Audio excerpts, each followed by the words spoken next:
On December 16, 1944, deep in the frozen woods of the Ardennes, an explosion of gunfire shattered the cold morning silence. It was the beginning of Hitler's last desperate gamble, a surprise winter attack that sent shockwaves through the Allied front. Most people know this event today as the Battle of the Bulge, but what almost no one knows is that the fate of Patton's army would soon depend on a quiet, nearly invisible intelligence analyst, someone whose name was barely recorded and whose warnings were almost ignored.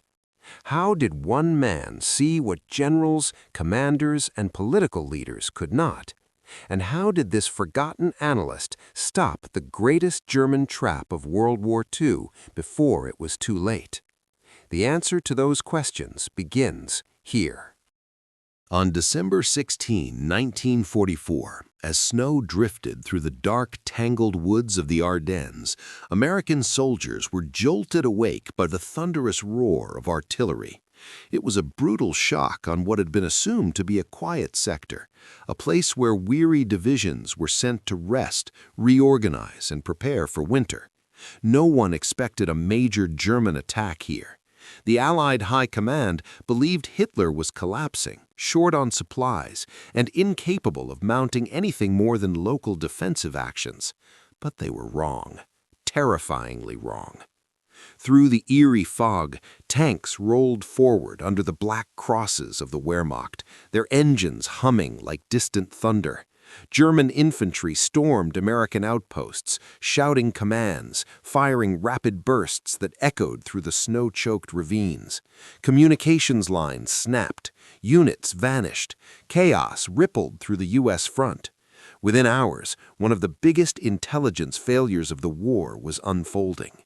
Miles away in a dimly lit operations tent, a thin man with dark-rimmed glasses sat hunched over a cluttered desk, listening. Headphones pressed tight against his ears, he absorbed a stream of radio intercepts that most officers considered meaningless. His name was Martin Kreil, a quiet civilian analyst assigned to Patton's Third Army Command. Kreil belonged to no regiment, commanded no troops, and wore no medals. Yet the patterns he heard, fragments, pauses, unfamiliar static, formed a terrifying outline in his mind. Something enormous was happening, something catastrophic.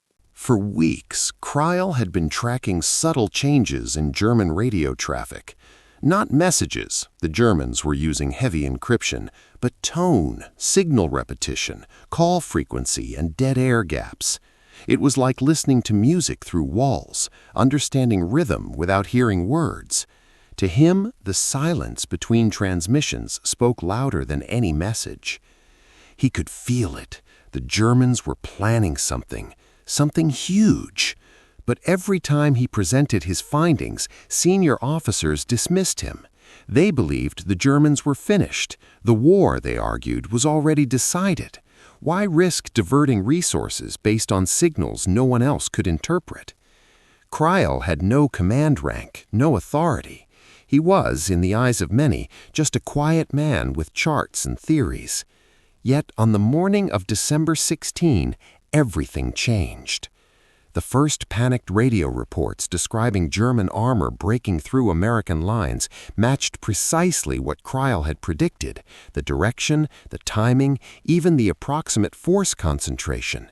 His warnings, once ignored, were now impossible to deny. But reacting would not be simple. Patton's army was nearly 100 miles south, deep in offensive planning. Redirecting them north required orders, fuel, equipment repositioning, and most importantly, permission from Eisenhower. The process could take days. Kreil knew they did not have days. As he raced across icy roads toward Patton's forward headquarters, the world around him was unraveling. Rumors spread like wildfire, towns captured, divisions overrun, entire companies missing in the snow. Soldiers marched with frostbitten faces, their boots soaked from melted ice. Officers shouted orders through numb lips. Nature itself felt hostile. Temperatures plunged, and the Ardennes forest, normally picturesque, became a steel trap of white and silence. Inside the headquarters, lanterns flickered, casting long shadows across the map tables. Patton stood at the center, towering and restless, eyes burning beneath his iconic pearl-handled revolver straps. He was furious, not at his troops, but at the situation. The German assault blindsided nearly everyone. Reports were incomplete, units were scattered. Then Crail entered. Patton barely noticed him at first. He was just another intelligence man holding papers. But when Crail placed a single sheet on the table, a projected enemy movement chart, the room fell silent. It showed what few believed possible. Hitler was attempting to slice the Allied front in half, recapture Antwerp, and force a negotiated peace. Patton leaned forward, eyes narrowing. "How long have you known this?" he asked. Crail hesitated. 3 weeks, he answered quietly. The room went still. Officers exchanged looks, shock, disbelief, annoyance. But Patton didn't blink. He sensed truth. The pattern was too precise, too calculated. Patton had spent his life reading men, and Martin Crail was not someone who guessed. He saw. The general slammed his fist down. "We move north," he said, "immediately." The officers protested. The roads were iced over. Supply trucks were days behind schedule. Infantry were exhausted, and the enemy was still advancing at terrifying speed. Still, Patton needed more than instinct. He needed certainty. He turned to Crail. "Show me where they'll be tomorrow." The analyst swallowed hard. His voice trembled slightly, not from fear, but from responsibility. He pointed to 3 positions on the Ardennes map, marking potential convergence points where German spearheads might link up. His logic was clear, mathematical, precise. Patton made a decision that stunned the room. "We roll in 48 hours, he said, "full strike force." That order would enter military history, but at that moment it felt reckless, insane even. Moving an entire army that fast across winter terrain was considered impossible. Yet Patton pushed every officer, every mechanic, every driver beyond human limits. Tanks roared through ice, convoys rolled around the clock, men stayed awake for days, shivering, praying, hoping. All the while, Crail continued listening, tracking signal bursts, triangulating unit movements, identifying German armor regrouping behind the front. The pressure on him was suffocating. One wrong interpretation could doom thousands. But he kept going, ears bleeding under cracking headphones, mind racing through data.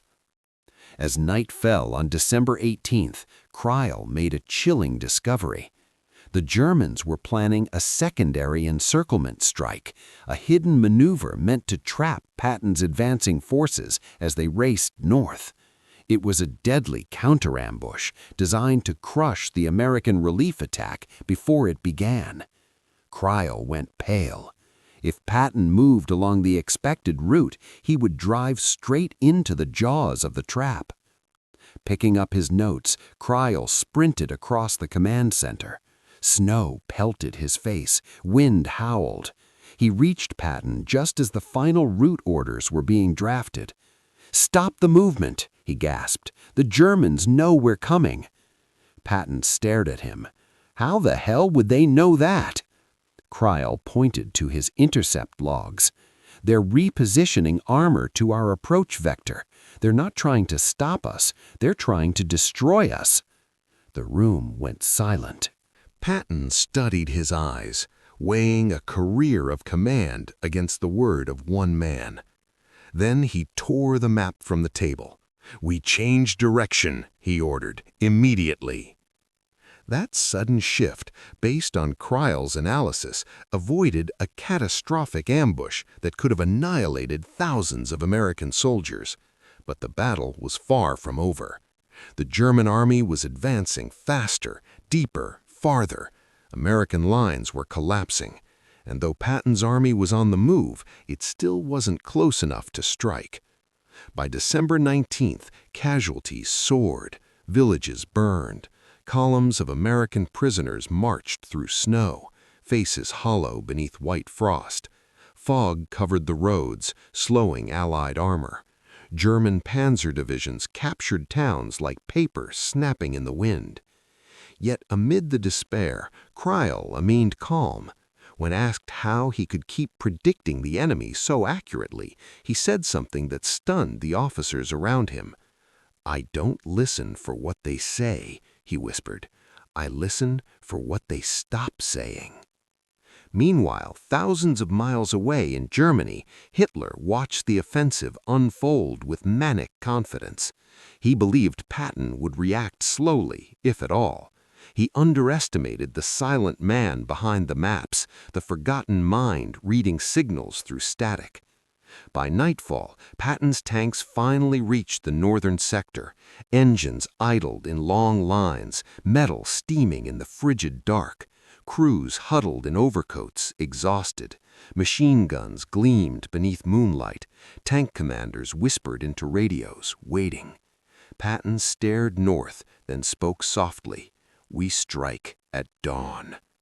What he did not yet know was that the fate of the entire offensive and the war itself would hinge on Martin Kreil's next discovery, and the secret that man was about to uncover would reshape everything.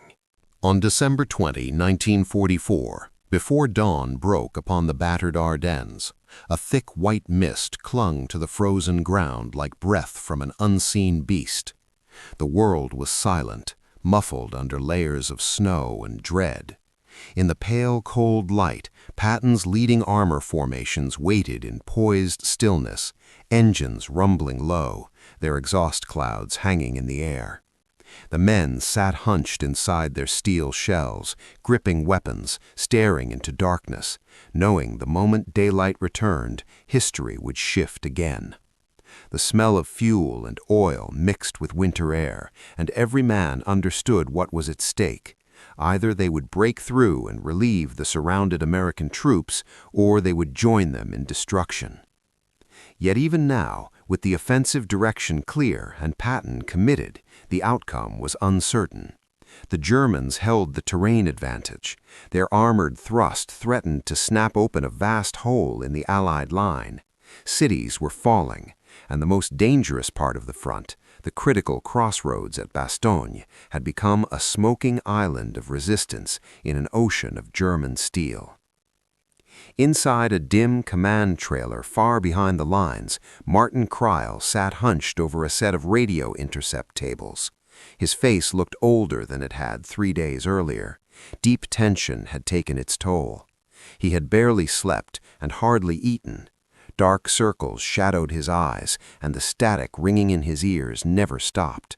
But he worked relentlessly, listening, recording, calculating. Thousands of American lives rested upon what he could discern from sounds most would call noise. Snow hissed against the canvas walls as he leaned closer to his receivers, chasing faint signals breaking through the ether. The German transmissions were growing erratic now. Patterns shifted. Some frequency chains vanished entirely. Others spiked into existence and disappeared just as quickly. It was like trying to map the heartbeat of a storm. German High Command could not afford to let their forward armor freeze in place. Without fuel, tanks became steel coffins. To prevent that outcome, they had only one option: seize Allied supply depots ahead of schedule. That meant they would accelerate their advance toward Bastogne and cut off Patton's attack route before his army could punch through. If the Germans succeeded, the entire relief effort would collapse. Kreil tore off his headphones and stumbled into the frosty air outside, clutching his notes. The horizon was just beginning to lighten, a chalk smear across a charcoal sky. He sprinted across the compound toward Patton's headquarters, boots crunching over snow and mud. Officers and soldiers alike stared at him as he burst inside, breath steaming, eyes wide with urgency. Patton turned sharply. "What is it, Crail?" "They're running out of fuel," Crail said, voice trembling from exhaustion and cold.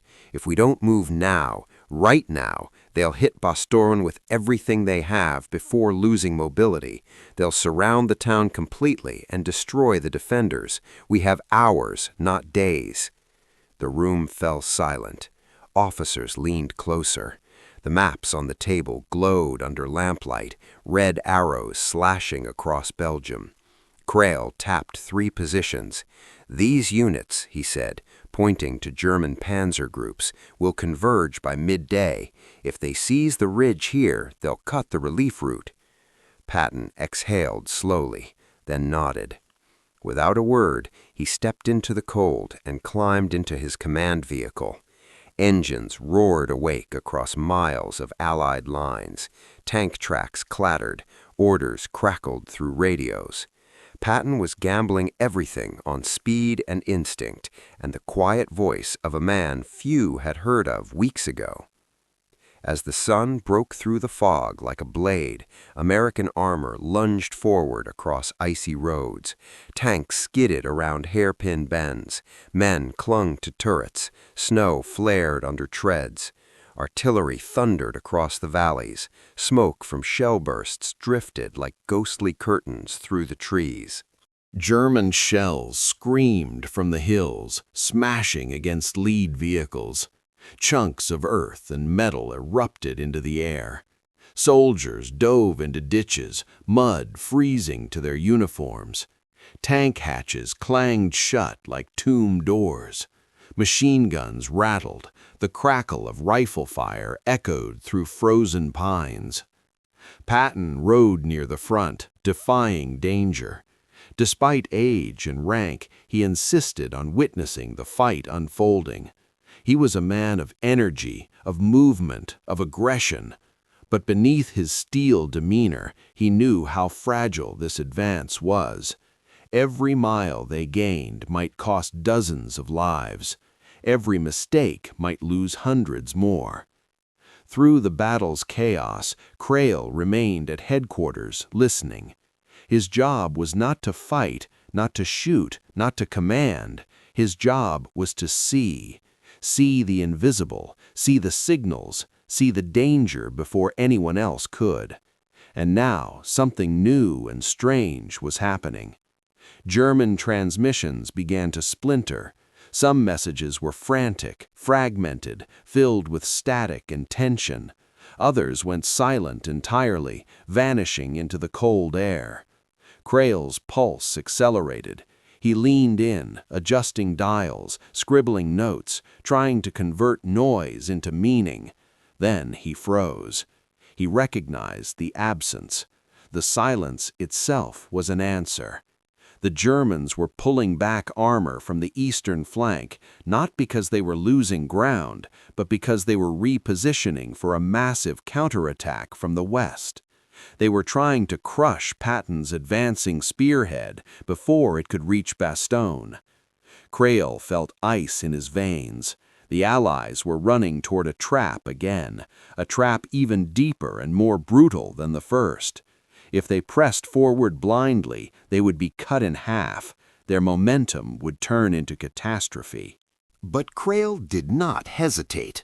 He rushed to the operations table, where a communications officer punched in coordinates for artillery support. Crail grabbed his wrist. "Wrong target," he whispered fiercely. "They're moving behind us." The officer recoiled. "What?" Crail pointed to the map, his hands shaking. He showed the pattern, the signal drop, the changes in frequency. "Hit this area," he said, marking a wide arc behind the American advance. "They're shifting forces into this kill zone. We fire now, or they'll strike us from the flank when we push forward." The officer hesitated, unsure, but Patton, alerted by nearby shouting, stormed over. Crail repeated his analysis. Patton glared at the map, fists clenched. Seconds passed. Outside, artillery shells boomed in the distance. Finally, Patton nodded. "Adjust the fire," he ordered. Moments later, Allied artillery unleashed a storm of shells into the wooded hills. The ground trembled, snow shook loose from branches, flames burst through the trees.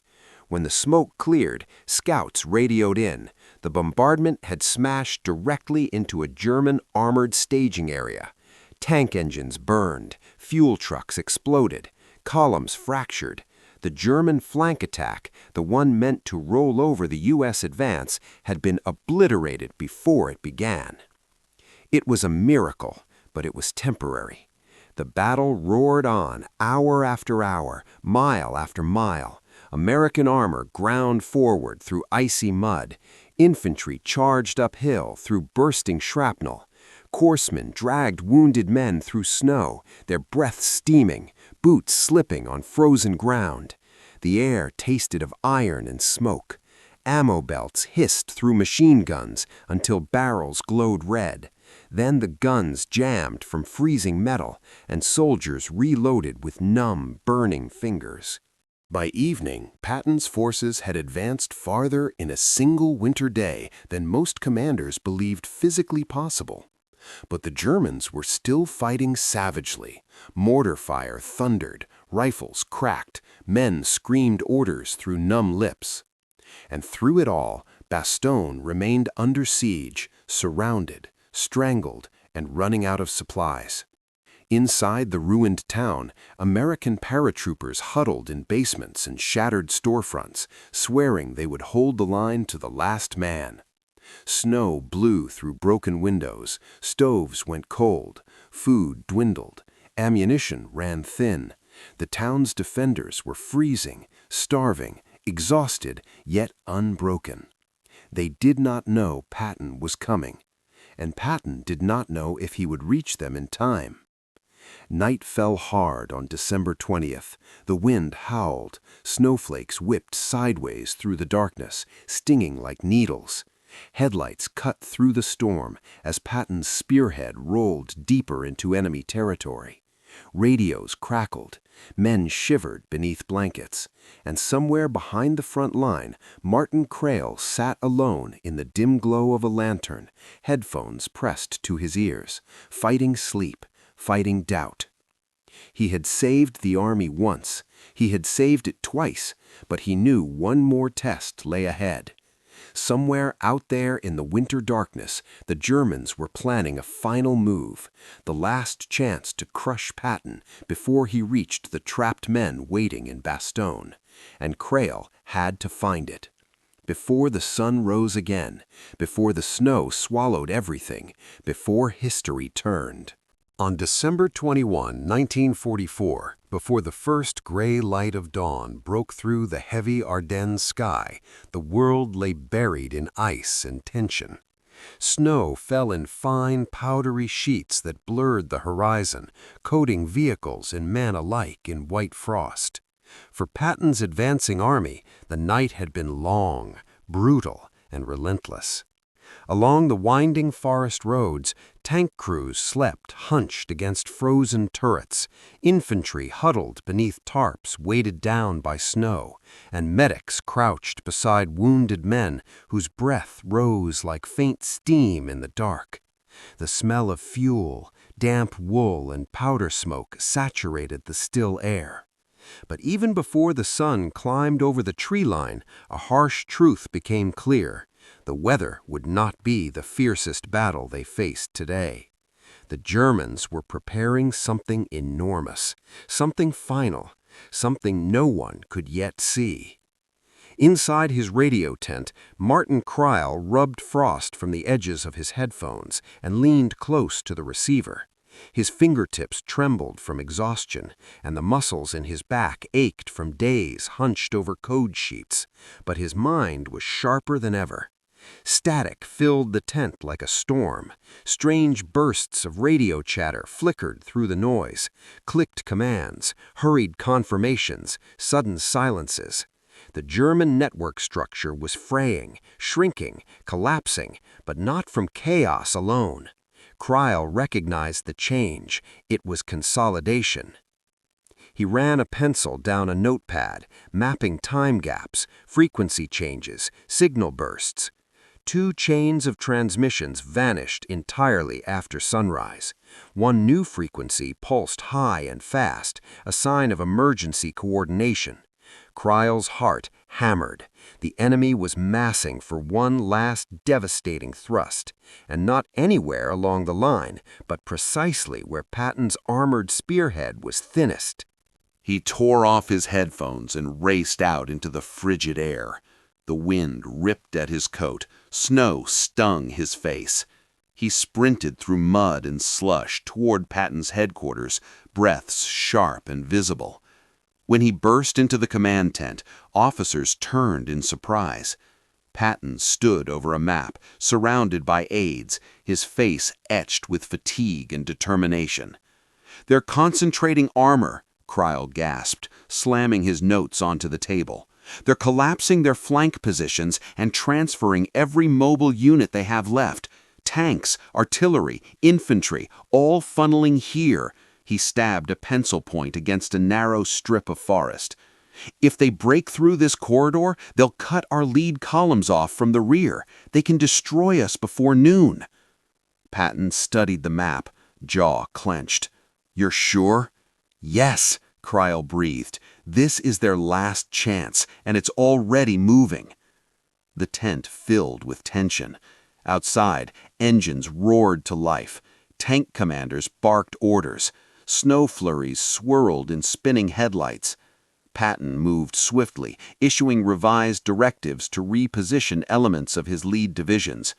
The plan was brutal in its simplicity. Hold the corridor at all costs. If that line snapped, the entire relief effort and Bastogne's survival would fall into ruin. Meanwhile, at the front, the storm of war exploded. German artillery shattered the morning calm. Shells shrieked overhead, ripping apart tree trunks and rending the earth.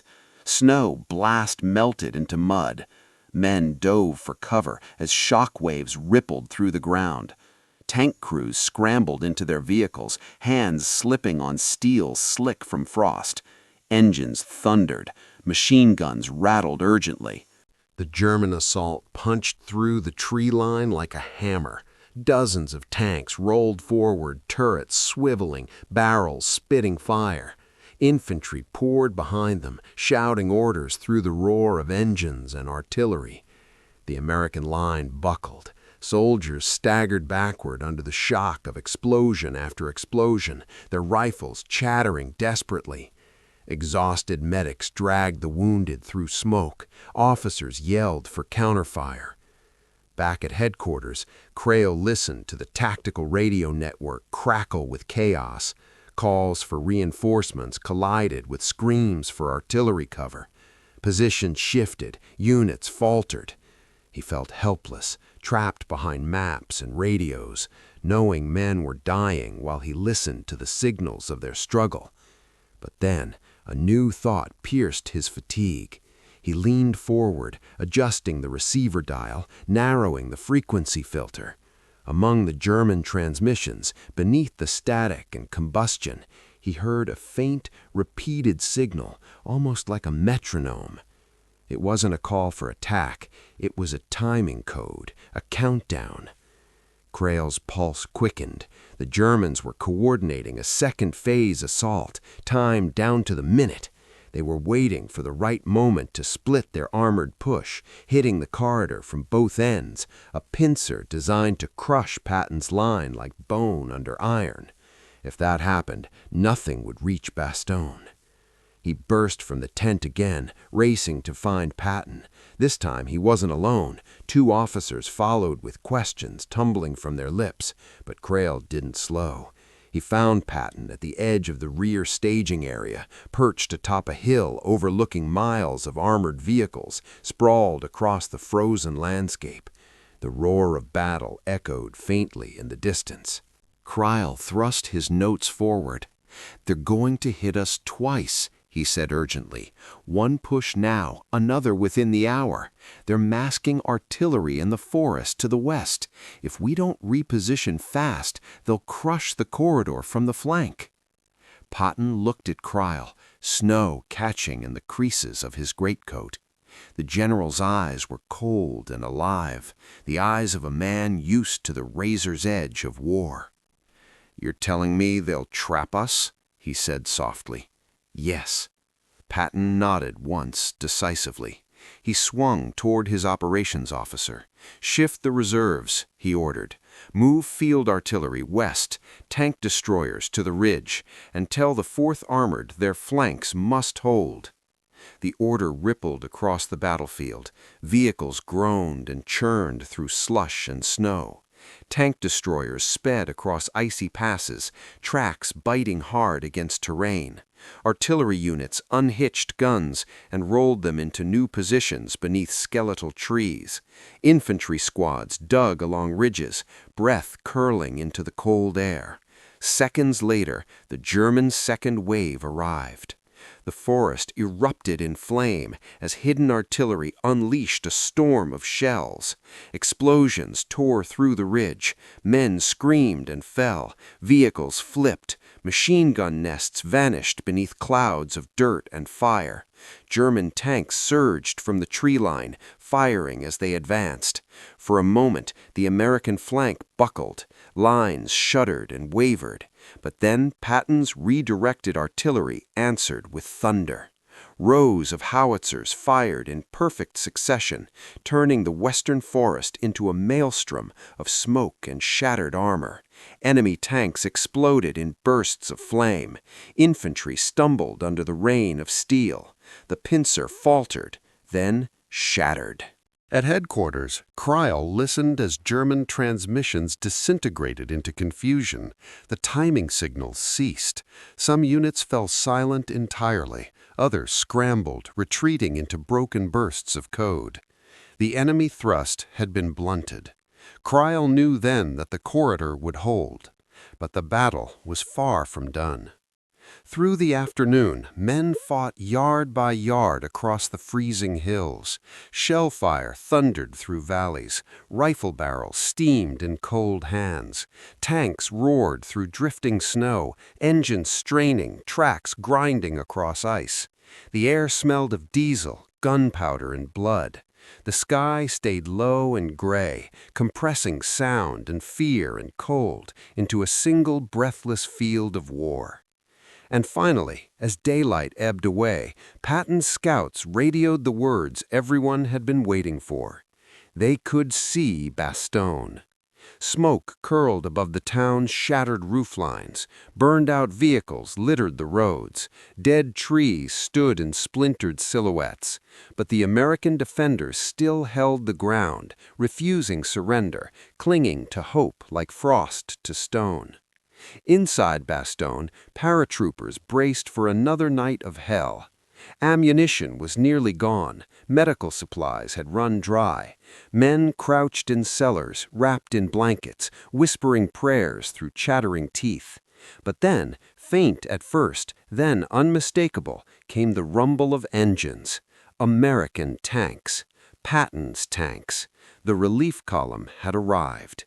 Cheers erupted across the frozen streets. Soldiers waved helmets and rifles. Some wept openly. A handful laughed, great booming laughs wrapped in disbelief and exhaustion. Bastogne was saved. The German offensive, once roaring forward with terrifying momentum, had stalled in the snow. But the victory was not just Patton's.